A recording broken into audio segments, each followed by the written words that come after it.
Good morning, families and readers. Today I'm going to be reading from Chapter 7, Junie B, first grader, Aloha-ha-ha, and I'm going to be reading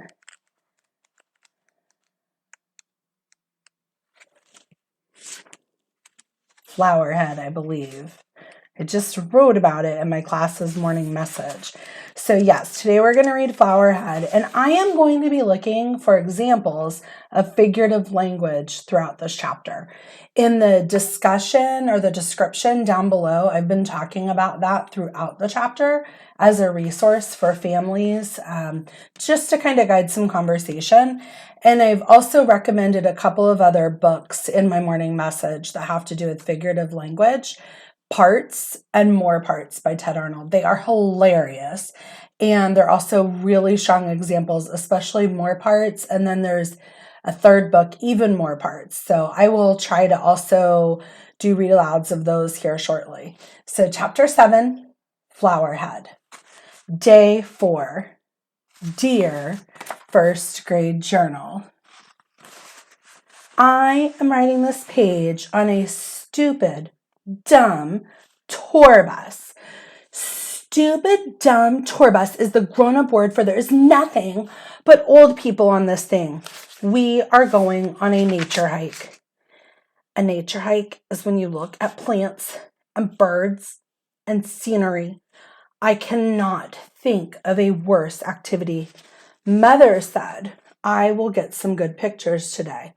Big whoop!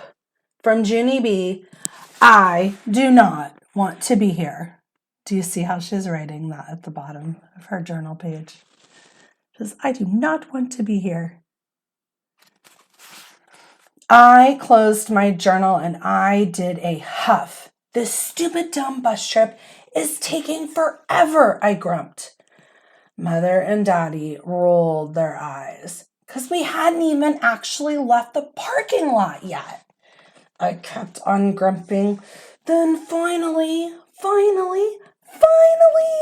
the bus door closed and we started to go. A man in the front seat picked up a microphone. Aloha, he hollered. All of the bus people sat there real silent. Then a few of them said aloha back at him, only way quieter. The man laughed. Oh, come on. You can do better than that. Aloha, he hollered again. And so this time more people said it, but they still weren't loud enough for him, I guess, because we went through that nonsense 5 more times. I tapped on Mother. This guy is getting on my nerves, I said. Shh, she said back.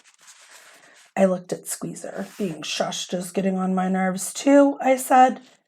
The man kept talking. He said his name is Donald, and he will be our nature guide today. Oh, I did a sigh. Little children do not like nature, I said. Donald kept on blabbing.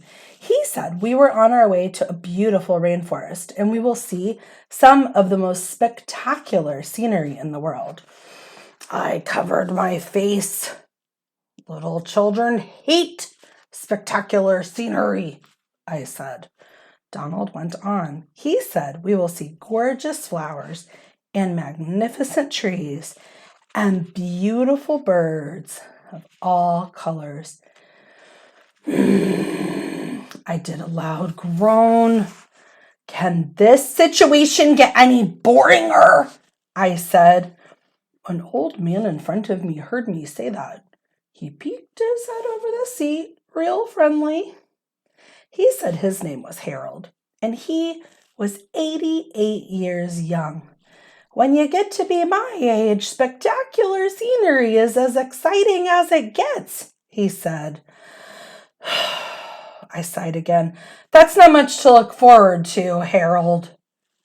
I said. Daddy quick leaned over, and he told me to please find something to do. Then he gave me my camera, and he said to take a picture of the people on the bus.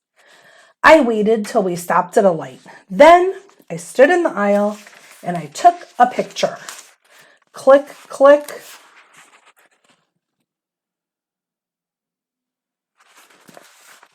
Day 4, a bus full of old people. I sat back down. That picture will go nicely with my other embarrassing photo journal pictures, I said. Room 1 is going to laugh me right out of show and tell. After that, Mother snatched my camera away and she said, maybe I needed a nap. I covered my ears. Yeah, only how can I even sleep with all of Donald's yakking going on? I said. That man would not stop, I tell you. He told us the names of a million jillion Hawaiian birds and a million... let me reread. He told us the names of a million jillion Hawaii birds and a million jillion Hawaii flowers.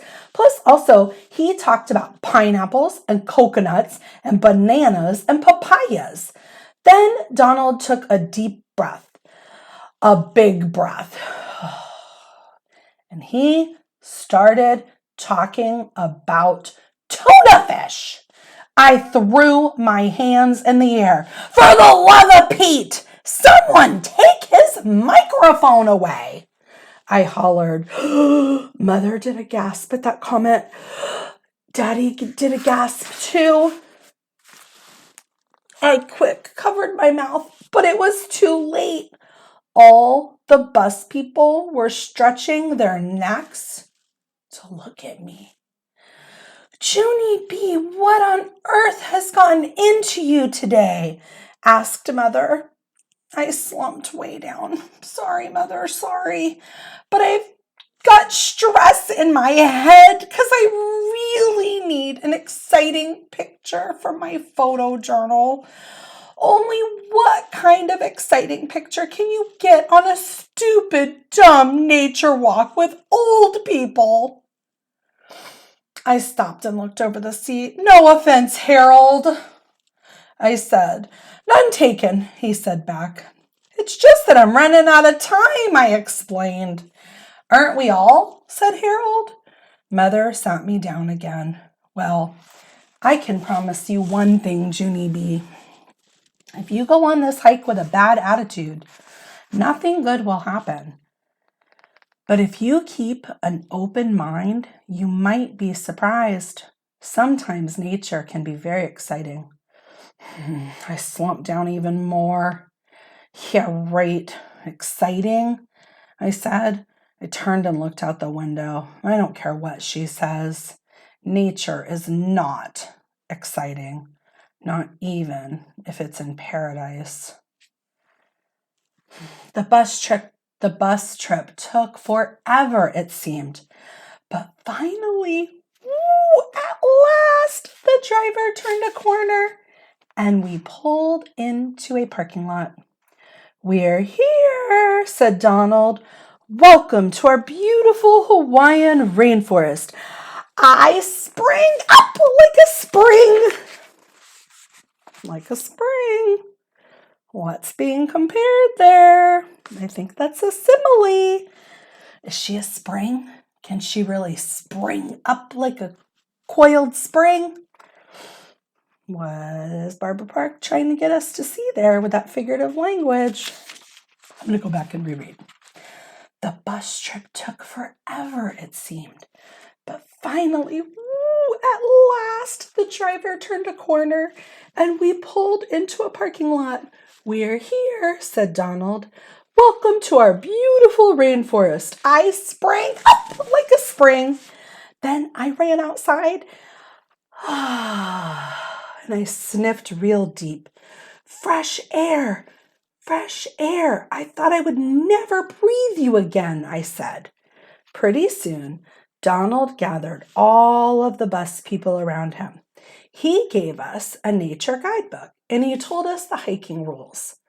Hiking rule number 1, he said, please stay on the hiking trail and do not wander off on your own. He went on, hiking rule number 2, please do not disturb the natural vegetation. And hiking rule number 3, Please be respectful of nature and speak in quiet voices. I looked at Squeezer and rolled my eyes. Wonderful. Another quiet voice day, I grouched. After that, all of the bus people lined up behind Donald, and we started hiking down the trail. It was slow as molasses, I tell you. Ding, ding, more figurative language. It was slow as molasses, I tell you. On account of every 2 seconds, people kept stopping to look at stuff. Just plain old normal stuff. I mean, like plants and flowers and trees. Finally, I got frustration in me. Okay, folks, keep it moving. We've seen it all before, I called. Daddy quick scooped me up and he sat me on a rock. Then he waited for the other bus people to pass by, and a big surprise, I got scolded again. He said, if I can't behave myself, we will go back to the bus right now. And we will sit there until all the people come back. Is that what you want to do, Missy? He said. Huh, is it? No, Daddy, I said. I don't want to do any of this stuff. I wish we could do something exciting because I've already seen flowers in nature before. Just then, Mother picked up a flower that was lying on the trail. Oh, but you've never seen a flower quite like this, Junie B, she said. Look how beautiful this is. It looks like a big red powder puff. She stuck it in my hair. Then she took out a mirror to let me see. I stared at myself, very admiring. Whoa, I said. I look stunning. Mother laughed. Yes, you do, she said. This would make a really cute picture. My face got brighter. Hey, yeah, I said this could be the first cute picture of my whole entire photo journal. I quick got my camera and I held it way out in front of me. Then click, click, I took a picture of my very own self. Now that one is a keeper, I said. After that, all of us started hiking again. Only this time, I was the slowpoke because I kept picking up powder puff flowers and sticking them in my hair. Pretty soon, my whole head was full of those beautiful things. I stuck extra ones in my pockets and my shirt buttons and my shoelace holes. Then I looked down at Squeezer and smiled. Nature is being a little bit of fun, I said. I smiled bigger. Who knew? I'll see you next time, families and readers. Happy reading. Smiles. Mrs. Case.